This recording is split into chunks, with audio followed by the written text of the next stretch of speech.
journalism strength in the.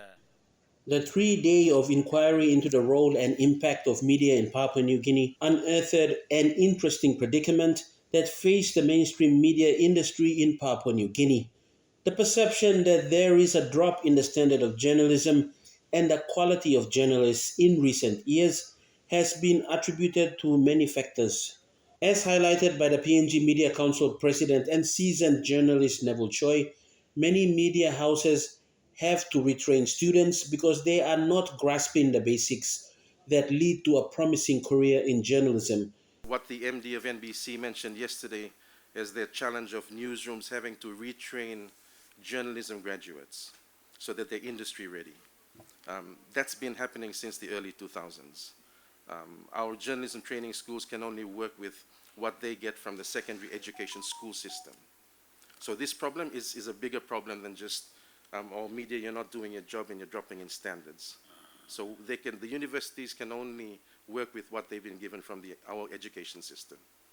So to confront this issue head on, we at the council, with the help of our media partners, facilitated discussions to put the media journalism training schools in the same room as industry workers and editors, so that to have a discussion and find out how we can solve this problem.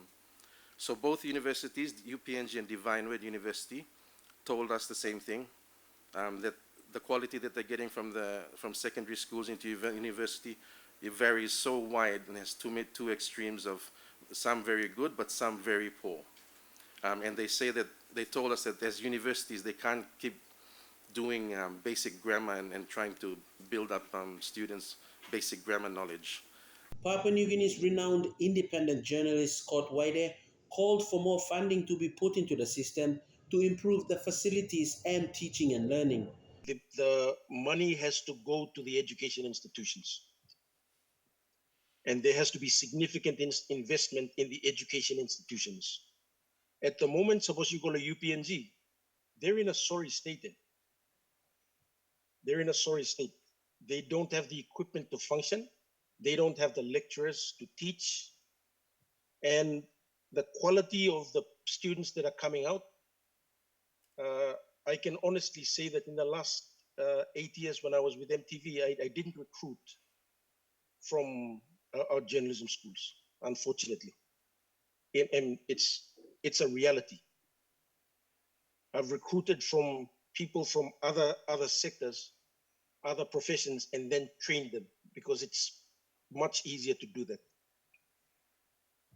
Professor Cecilia Nembo, Vice Chancellor of the University of Papua New Guinea, concurred with shared statements on the drop in education standards in both the university and the secondary school system.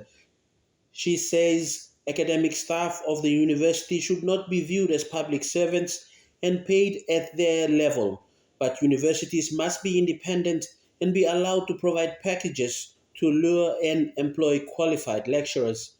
We need academics across the university because the numbers are very low at the moment, and it's really because of the salary system. It's linked to the public service. If it can be separated and be allowed to, we pay for the skills that we need, that will be that is somewhere where this parliamentary committee can help, because in order to do all the things that you're talking about, to eliminate misinformation and disinformation, and to make the media more effective, is to train these journalists properly, to have the facilities, to have the academic staff. When we come back to the school system, when we talk about the quality of education, we forget that the most important element there is really the teacher. You cannot improve the education system without the teacher. Teachers' terms and conditions of service in the school is poor. Their salaries are poor. And then you come to the university, it's exactly what we're saying now. Academic salaries have got to improve in order that the training of journalists can be improved, in order that the facilities can be improved.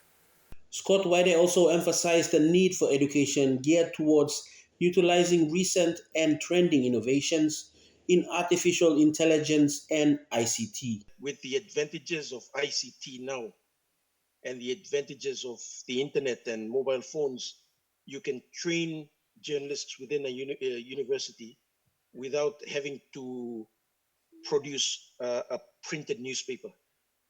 You can train around train them, help them get practical experience around an electronic output that has audio, video, text, all of that trained together. The problem is there's not enough money in the universities to do that, and not enough skill sets in the universities to actually do that.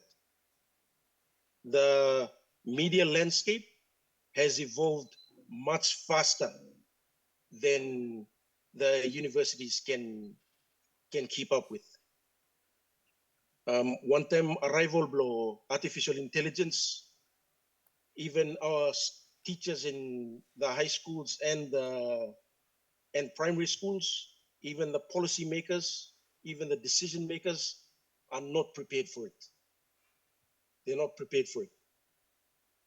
Now, if there is a recommendation that has to go through parliament or has to go through decision makers, there has to be a sit down with universities to identify their needs, and the Media Council will be more than happy to to put in their input, and there has to be significant investment going into that area. Fidelis Sukina for Inside PNG News.